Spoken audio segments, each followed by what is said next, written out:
Sydney, my younger sister, was born when I was 6 years old. My name is Erica. The day my parents brought her home from the hospital is still fresh in my mind. Wrapped in a pink blanket, she was so little. Erica, my mother observed, you've grown into a big sister. You must assist us in caring for Sydney. I remembered those phrases all through my early years. In a quiet area where everyone knew one another, we lived in a modest but comfortable home. Both of my parents had regular careers. Mom was a secretary and Dad was an accountant. I always felt we had plenty, even if we weren't wealthy. Until I realized that Sydney and I were not the same anyway. It became evident as we grew older that my parents' treatment of us differed. I smashed a plate while doing the dishes when Sydney was 5 and I was 11. My penalty? A week without TV and more duties. Sydney ran around the house the next day and knocked over Mom's favorite vase. Mom swept up the shattered pieces and remarked, "She's just a little girl. She doesn't know any better." Things like these occurred frequently. Sydney received money simply because, while I had to do tasks to get my allowance, I had to wait for special occasions if I wanted new clothes. However, Sydney would immediately purchase a frock if she pointed at it in a store. It seemed like there was an unending list of things to do every day. I took Sydney to her primary school before going to mine, got up early to assist her get ready for school, and hurried back to pick her up after my classes. I kept her engaged, made sure she had snacks, and assisted her with her homework. Then everything changed on a Friday in October. It began like every other morning. I prepared Sydney's lunch, got up early, and left for school. That day I had a math test, but my thoughts kept straying. I had been fantasizing about having a summer camp flyer in my backpack. In order to attend a unique art camp, I had been saving my allowance and taking on extra work throughout the year. I even received a little scholarship for my paintings. It would only take me 7 more weeks to get there. My mom texted me when I was eating lunch. "Remember to grab your sister at 2:30. Like I could forget. For years I had been taking her up. I hurried as quickly as I could to Sydney's school, even though my arithmetic test was delayed. It was 2:45 when I arrived. There was nobody in the schoolyard. My heart began to race. I inspected the restrooms, the playground, and every classroom. She was nowhere to be seen. "Sydney, have you seen my sister?" As the janitor swept the corridor, I inquired. "The one with the blue backpack. She left with some friends right after the bell." I called her phone as my hands trembled. Directly to voicemail. I kept calling. Nothing. Maybe she went to Jenna's house, I thought, remembering her best friend. I ran 7 blocks, my backpack bouncing on my back.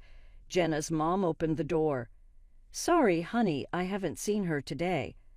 For the next 7 hours, I searched everywhere. The mall where she liked to window shop, the ice cream parlor she always begged me to take her to, the park where she hung out with her friends. My phone battery was dying. My feet were covered in blisters, but I couldn't stop. What if something bad had happened? At 9:10 p.m., I dragged myself home, ready to face my parents' worry and their anger. But when I walked in, there she was, sitting at the kitchen table, calmly eating pizza with Mom and Dad. "Where have you been?" Mom yelled, her face red with anger. "We've been worried sick." I stood there, too shocked to speak. "I've been looking for her everywhere. She wasn't at school, and her phone was off." Before I could say more, Sydney spoke first, her eyes filled with tears. "That's not true. I waited for hours after school, but Erica never came. My phone died, and I didn't know what to do. I went to my friend's house to call, but no one answered. Then I got lost trying to find my way home." I couldn't believe it. She was lying.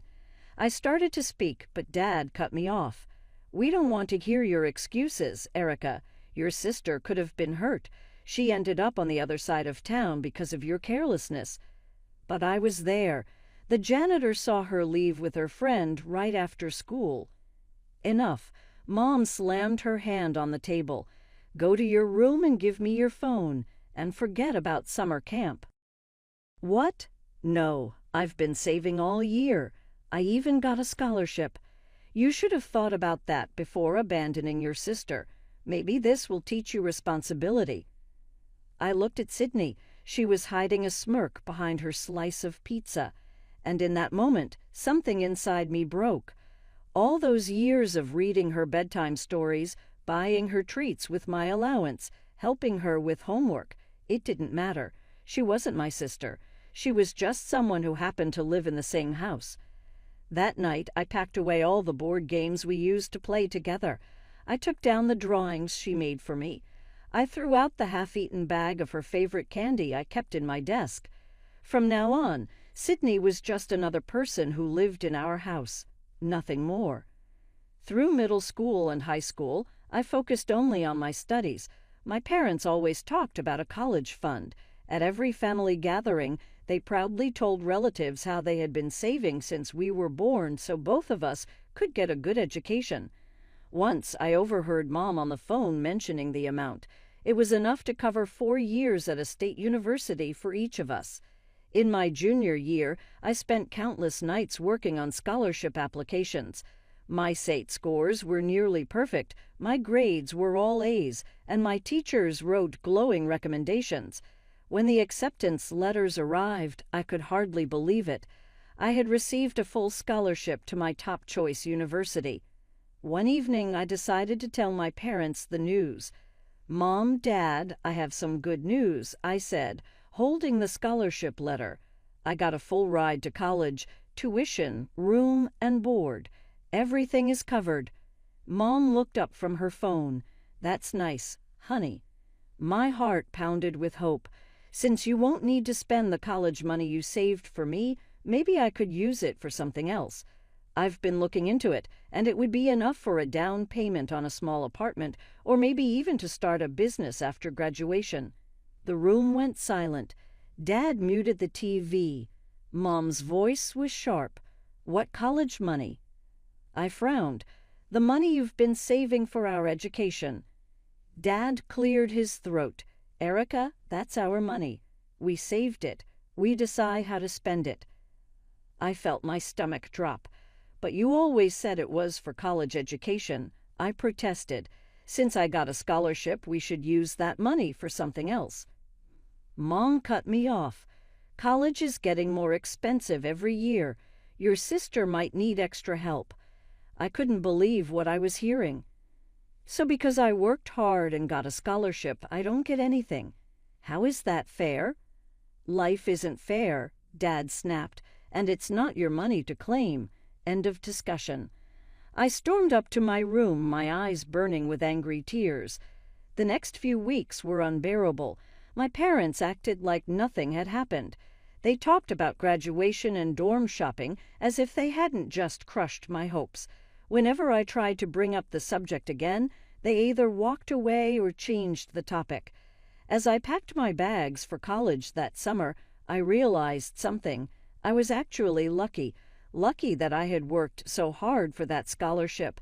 Lucky that I hadn't counted on them for my education. Because now I knew the truth.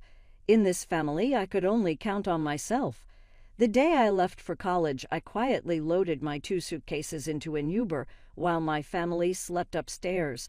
No tearful goodbyes, no family photos on the front porch, no care package of homemade cookies, just the quiet click of the front door closing behind me.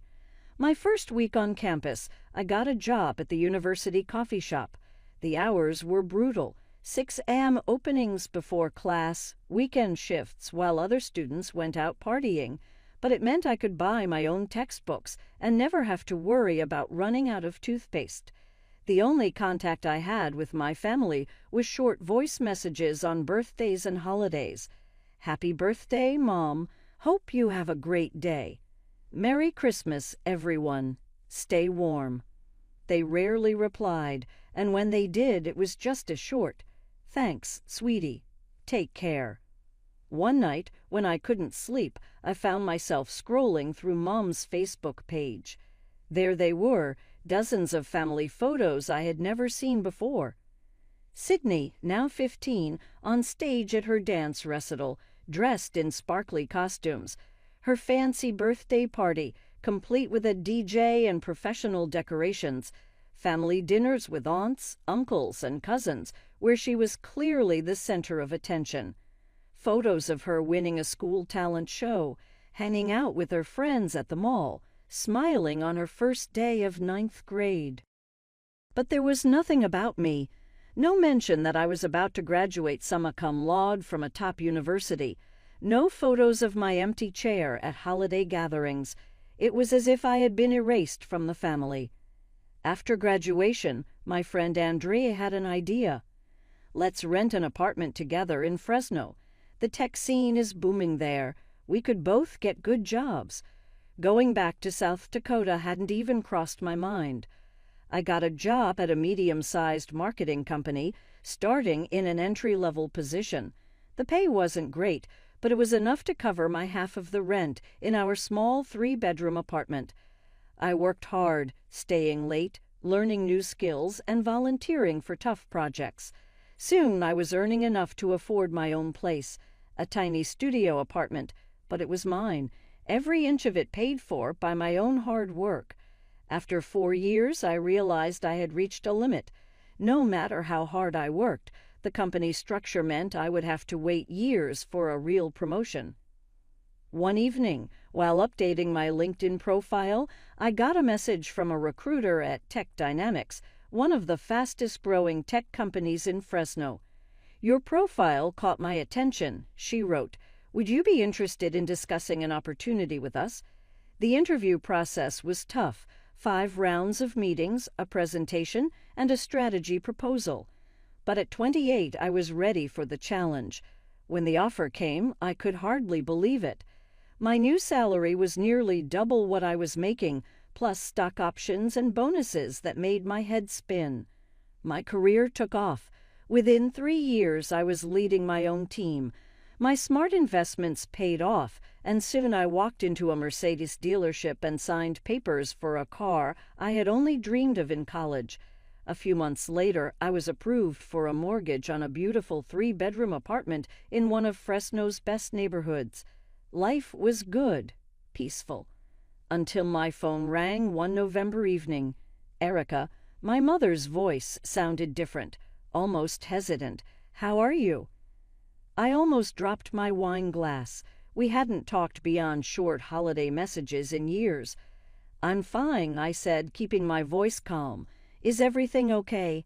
Yes, we haven't seen you in so long. Would you come home for Christmas this year?" 4 weeks later, I pulled up to my parents' house in my new Mercedes.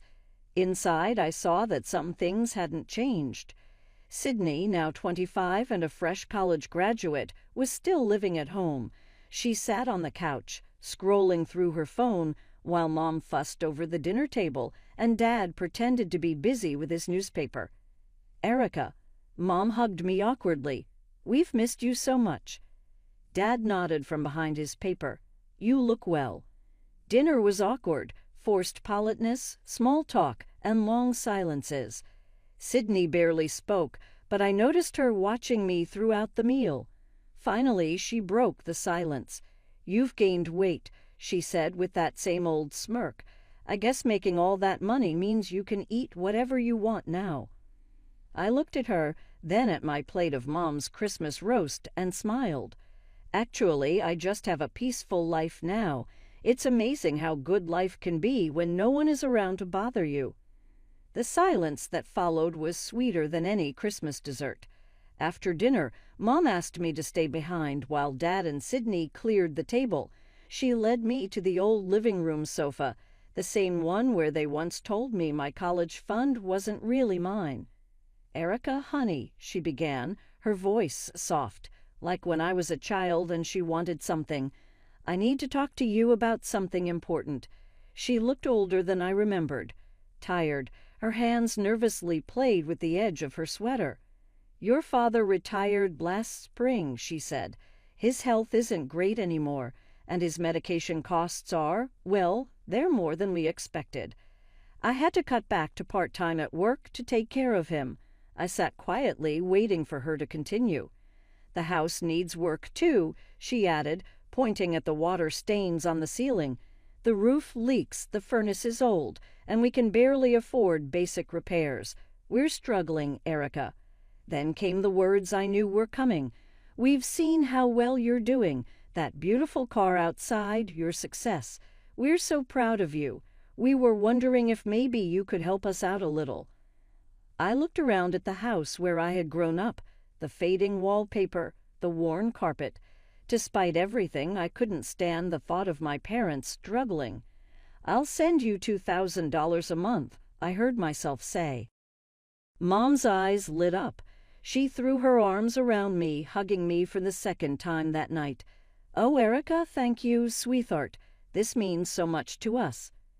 True to my word, I set up the monthly transfers as soon as I got back to Fresno. Like clockwork, $2,000 went to my parents' account every month. I told myself it was for Dad's medical bills and house repairs.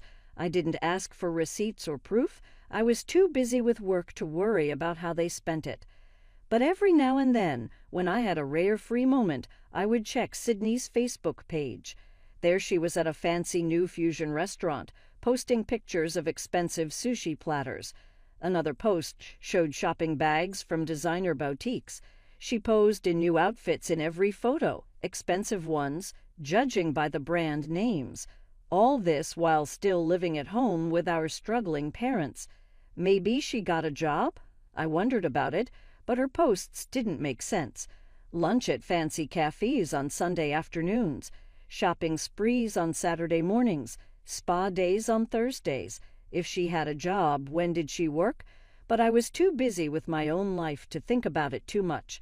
My team was growing, we had big projects launching, and I was up for another promotion. Then the call came, right in the middle of an important meeting. Mom never called during work hours. Our only contact for the past year had been through the monthly bank transfer notifications. I stepped out of the conference room. "Erica, we need your help," Mom said immediately, skipping any greetings. Her voice sounded urgent, more serious than I had heard since I was a child. "We need $100,000. It's an emergency." "Mom, wait." But she had already hung up. I stared at my phone, confused and afraid. My first thought was Dad. His health had been getting worse. That's why I had been sending money home every month. Was he in the hospital? Did he need emergency surgery? I remembered how weak he had looked at Christmas. The medical system was expensive. One bad illness could ruin a family financially. I rushed back into the meeting room, grabbed my things. "I'm sorry, everyone, I have a family emergency." I handed things over to my teammate Morgan, canceled all my meetings for the week, and booked the first flight to South Dakota. The entire trip, my mind raced with worst-case scenarios: Dad in the ICU, life-saving procedures they couldn't afford, impossible choices they had to make. I had read the headlines about families going bankrupt because of medical bills. Was this happening to my family?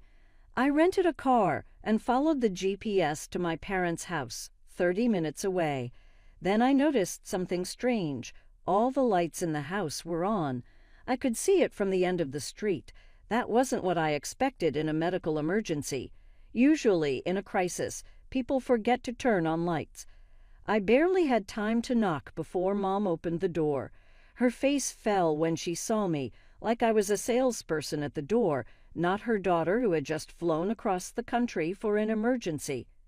"Erica, what are you doing here?" Behind her, I saw Dad sitting in his chair, looking completely fine, reading a magazine. Sydney was in the living room, pacing back and forth, typing furiously on her phone. "You didn't have to come," Mom said, hesitating before letting me in. "We just needed you to send the money." The house smelled like coffee and pastries, not the air of a family in crisis. I looked around, confused. Then my eyes landed on the bridal magazines scattered across the coffee table. What's really going on? At first, I didn't notice. "Dad, are you okay?" I asked. "He's fine," Mom said quickly, throwing Sydney a warning look. "Everyone's fine. You really didn't need to come all this way." That's when Sydney stepped forward, practically bouncing with excitement.